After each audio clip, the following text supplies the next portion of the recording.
Homestead, Pensilvania, una pequeña ciudad a las afueras de Pittsburgh. Conocíamos también a los vecinos, que eran como familia. Una ciudad nacida del acero. Blindaje para tanques, cascos de buques.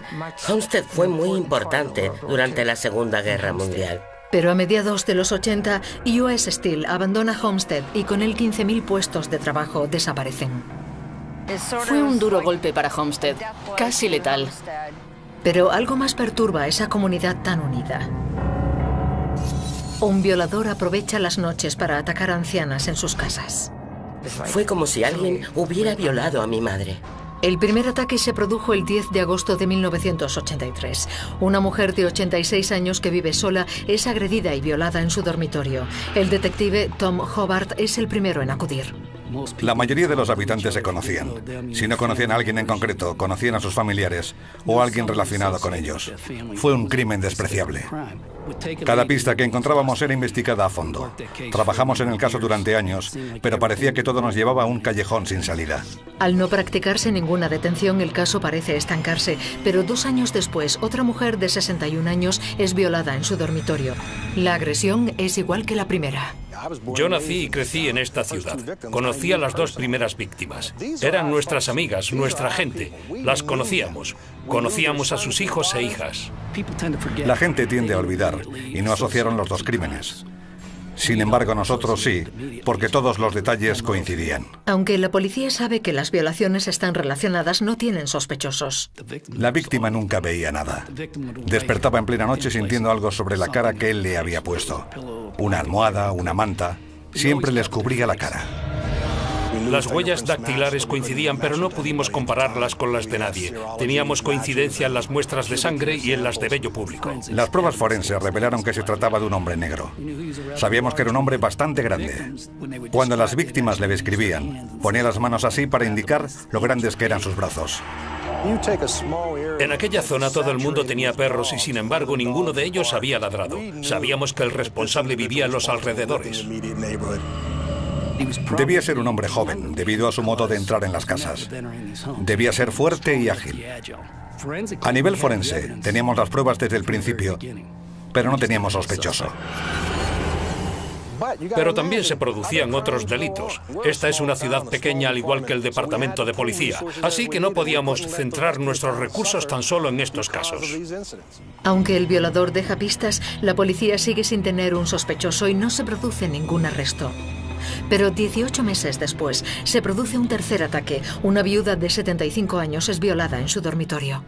Las pruebas apuntaban a una única persona. Comprendieron que se trataba de un violador en serie. Las entrevistas a aquellas mujeres eran desgarradoras.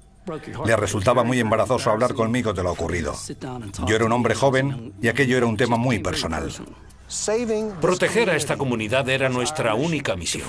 Estábamos cada vez más desalentados por no poder encontrar al atacante. Creo que Hobart no se fue a casa en toda la semana. Solo lo hizo cuando le ordené marcharse. Con el culpable aún suelto, el detective Hobart hace algo inusual. Su hermano había conocido a una parapsicóloga en una fiesta y le sugiere que le pida ayuda. Él era muy escéptico, pero en una ocasión asistió a una fiesta en la zona de Greensburg, donde vivía Nancy.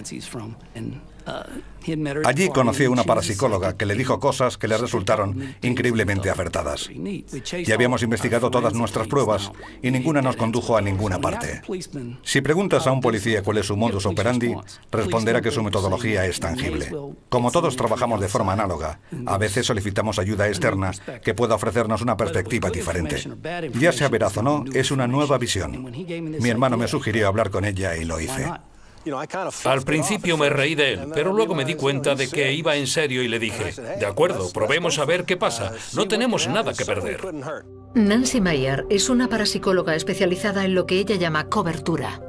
Cuando trabajo en un caso, utilizo el entorno. El entorno absorbe lo sucedido. Puedo verlo como si fuera una película de la que formo parte y extraer información. Me puse en contacto con Nancy y le pregunté si podía reunirse conmigo para darme toda la información que pudiera. No lo dudé ni un segundo porque las mujeres que estaban siendo violadas tenían la edad de mi madre. Esperaba que Nancy me dijera, este es el hombre al que buscáis, podéis ir a llamar a su puerta. Entonces yo le detendría y cerraría el caso. Pero no fue así. Pero antes de que la parapsicóloga tenga la oportunidad de reunirse con el detective, se produce otra violación, tan solo 2 semanas después de la última. Una mujer de 64 años es agredida en su dormitorio, pero la policía continúa sin tener sospechosos. Finalmente ambos mantienen una reunión y Hobart no revela este dato a la parapsicóloga.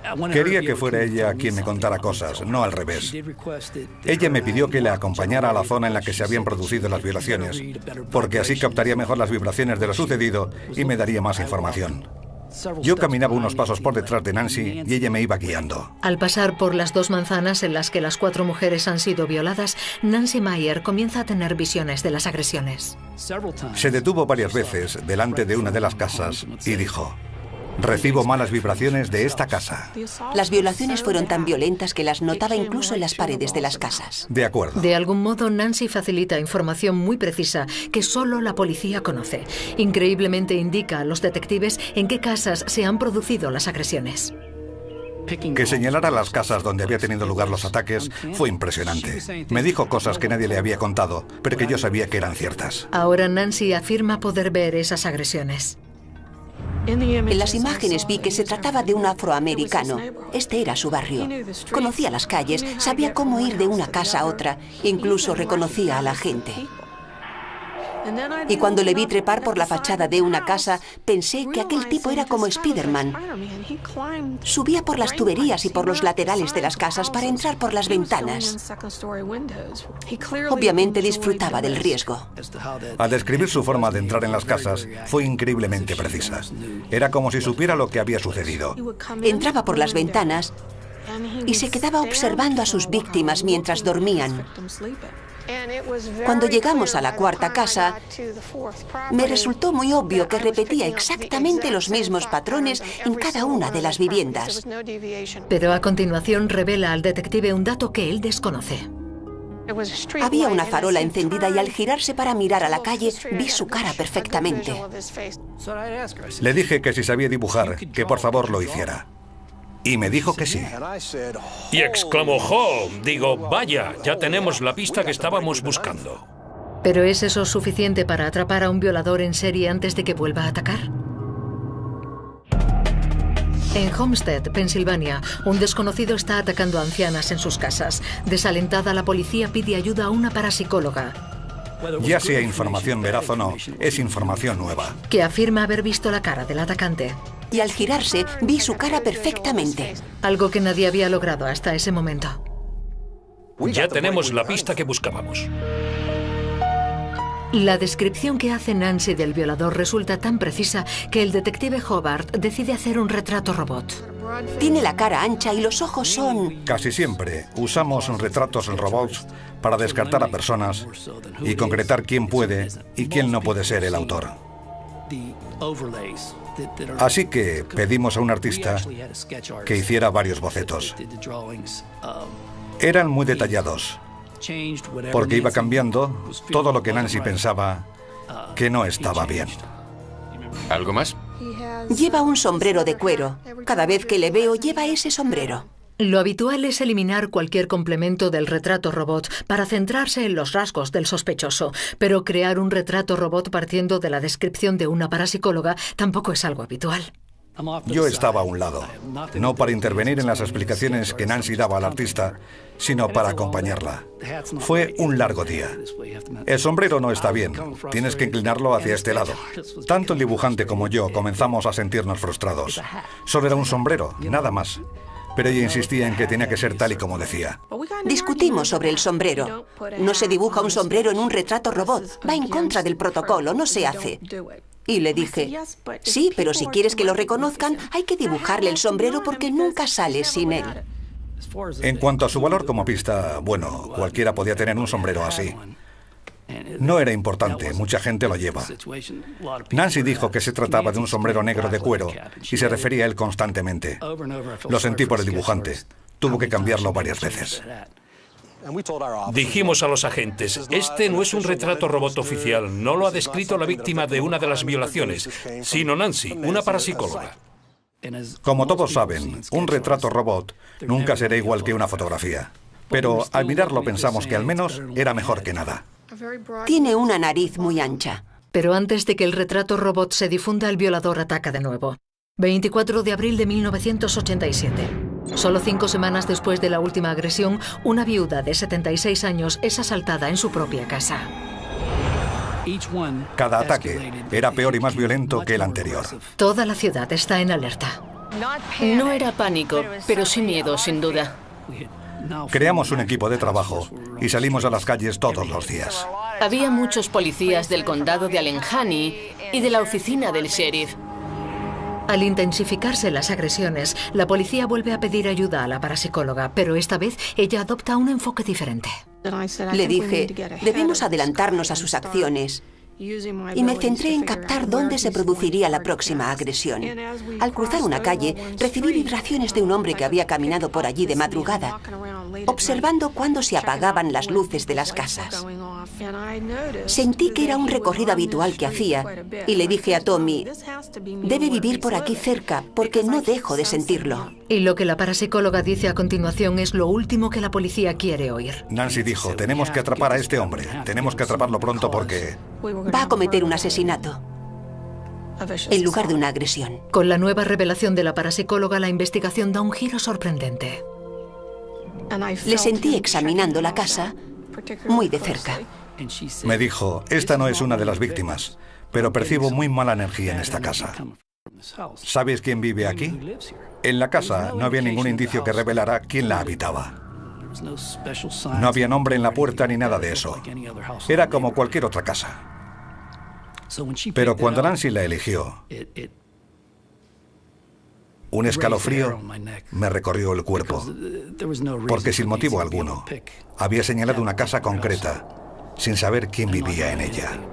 Sin embargo, yo sabía que se trataba de un familiar del jefe. Para el jefe de policía Kelly, el caso da un giro personal. Se toma muy en serio la advertencia de la parapsicóloga y vigila la casa de su abuela. Me llevé a mi pastor alemán conmigo y montamos guardia. Estar sentado en silencio,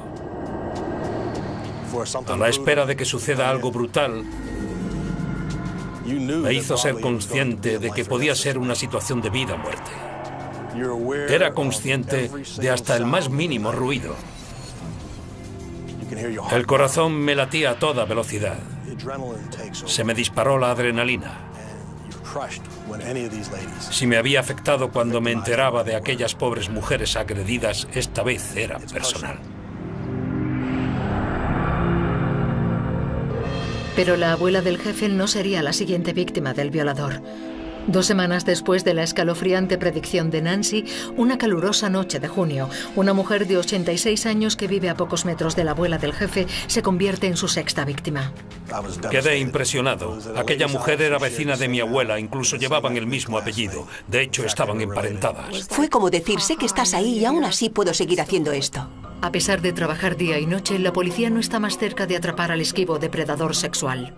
A veces me levantaba de la cama. Venía a Homestead. Me ocultaba en un callejón dentro del coche y me quedaba a oscuras con la esperanza de ver algo. La policía entregó bocinas a las mujeres, a 200 de hecho, para que pudieran hacerlas sonar y alertarlos en caso de peligro. Y aconsejaron a las mujeres que se compraran perros. Hicimos todo lo humanamente posible. La gente vivía encerrada por el miedo. La mayoría de las casas no tenían aire acondicionado en todas las habitaciones. Hacía mucho calor, era verano. No podían abrir las ventanas por miedo a que alguien entrara por ellas. Vivían encarcelados mientras que el culpable se paseaba tranquilamente vigilándolos. Teníamos que atrapar a ese hombre. Subía por una calle empinada cuando vi a una anciana a la que conocía. Me detuve junto a ella y le dije, sube, te llevo a casa. Hace demasiado calor. No deberías estar aquí en un día tan caluroso. Cuando la dejé en su casa, le dije que comprobara todas las ventanas y que tuviera mucho cuidado. Al día siguiente, llegué a la comisaría y Kelly me informó de que se había producido otra violación. Le pregunté quién es la víctima y me dijo el nombre de la anciana a la que había dejado en casa el día anterior. A pesar de las advertencias de la alcaldesa, el 25 de agosto, la anciana de 76 años se convierte en la 7ª víctima. 2 meses después del 6º ataque, pero en esta ocasión la violencia asciende a un nivel peligroso.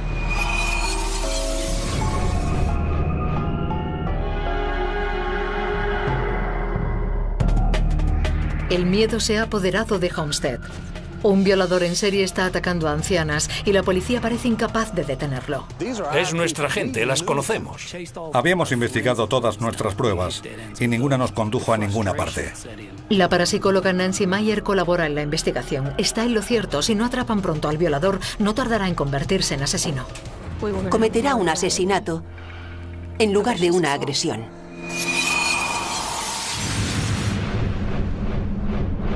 En el escenario de la última agresión, hallaron un gran cuchillo en las escaleras de la casa.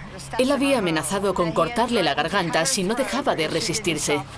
Estábamos totalmente convencidos de que era alguien que conocíamos y que conseguía esquivarnos porque vigilaba nuestros pasos. Pero de nuevo, era como buscar una aguja en un pajar. No tendría el aspecto de un enemigo público, sino el de un hombre normal y corriente. Con la investigación estancada, el detective Hobart vuelve a contactar con la parapsicóloga.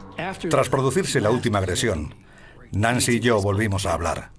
Solo podía pensar en este caso, al igual que muchos de mis compañeros, que nos dedicábamos a él por completo. Estoy seguro de que mi frustración por no lograr detener a este hombre comenzaba a notarse. Le dije, Tommy, la semana que viene lo atraparás. Todo acabará. Vas a arrestarlo. No me necesitas para nada más. Primero me dijo, lo creeré cuando lo vea, pero luego dijo, espero que tengas razón. Y le contesté, yo también. Entonces se produce un avance que toda la ciudad esperaba. Nunca había robado nada a ninguna de las víctimas, hasta la última. Uno de los objetos robados era un arma. Sonó el teléfono. Eran las 3 de la mañana y llamaba a un tipo que decía, sé a quién estáis buscando. No le creí, pero me dijo, anoche robaron un arma, ¿verdad? Se trataba de una información que no habíamos hecho pública. Y dijo, está en Steel City Arms, en Braddock. Ha intentado venderla. Puedo tenderle una trampa. El informante organiza un encuentro. La policía, armada con el retrato robot de la parapsicóloga, rodea la tienda de empeños y espera. Cuando el sospechoso llega para recuperar el arma, la policía está allí para detenerlo.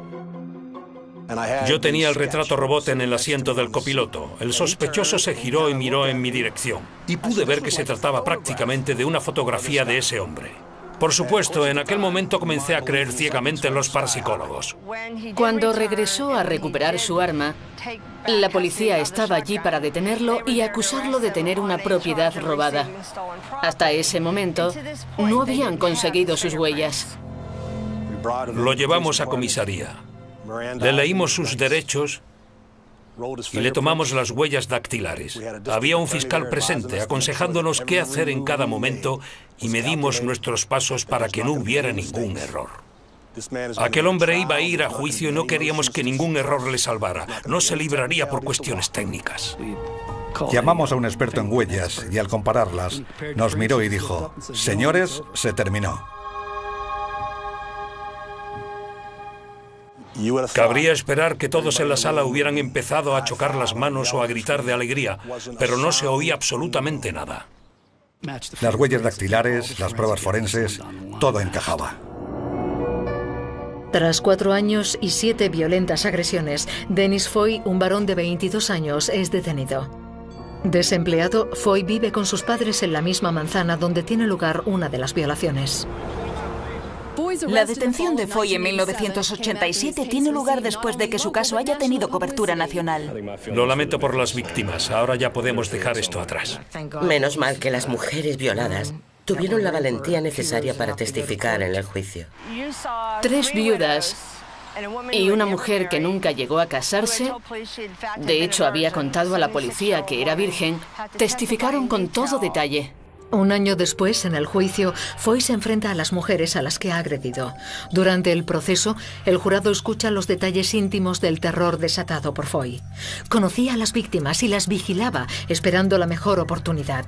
Accedía a las viviendas escalando por el lateral de las casas y entraba por las ventanas de la segunda planta. En el interior atacaba a las indefensas mujeres y silenciaba sus gritos de auxilio con una almohada o lo que tuviera a mano. A veces les ataba las manos y las piernas. A su última víctima la amenazó con un cuchillo. El juez describe sus actos como atroces. Foy es declarado culpable de todos los cargos y condenado a 100 años en una prisión de máxima seguridad. Sin conocimiento alguno del caso, ¿cómo pudo la parapsicóloga Nancy Meyer conocer tantos detalles? Sabía que el agresor era afroamericano, que vivía en el barrio y que conocía a las víctimas. Mediante sus percepciones pudo describir cómo accedía a las viviendas por las ventanas del segundo piso y predijo con exactitud cuándo terminaría la investigación. ¿Y qué hay del sombrero? Cuando Dennis Foy es detenido, lleva un sombrero escalofriantemente similar al que Nancy describe. Cuando se le dibuja un sombrero a alguien, puede llevarlo de cualquier modo. Pero ella fue muy específica en cuanto a la colocación. Quería que cubriera cierta parte de la cabeza. Lo que más me sorprendió fue que acertara en tantos detalles, y sobre todo en el sombrero. Ahí estaba él con el sombrero tal y como ella le había descrito, y en el que tanto había insistido. Hoy en día, Homestead, Pensilvania, comienza a recuperarse de la crisis económica. Aún no hemos vuelto a ser lo que éramos, pero un inversor compró la fábrica de US Steel y la ha rebautizado The Waterfront. No obstante, nadie puede olvidar esos 5 años en los que un solo hombre aterrorizó a toda la comunidad. Estos actos afectan a mucha gente. Por suerte le atraparon. ¿Quién sabe cuál podría haber sido su siguiente paso? Nunca desaparece ese sentimiento, esa sensación de poder haber hecho más por esa gente. No me dedico a esto por diversión. No es divertido tener visiones de agresiones así. No tiene nada de divertido. Pero cuando da resultado, merece la pena. Dijo que le atraparíamos y poco después le detuvimos. Así que... ¿cómo se explica?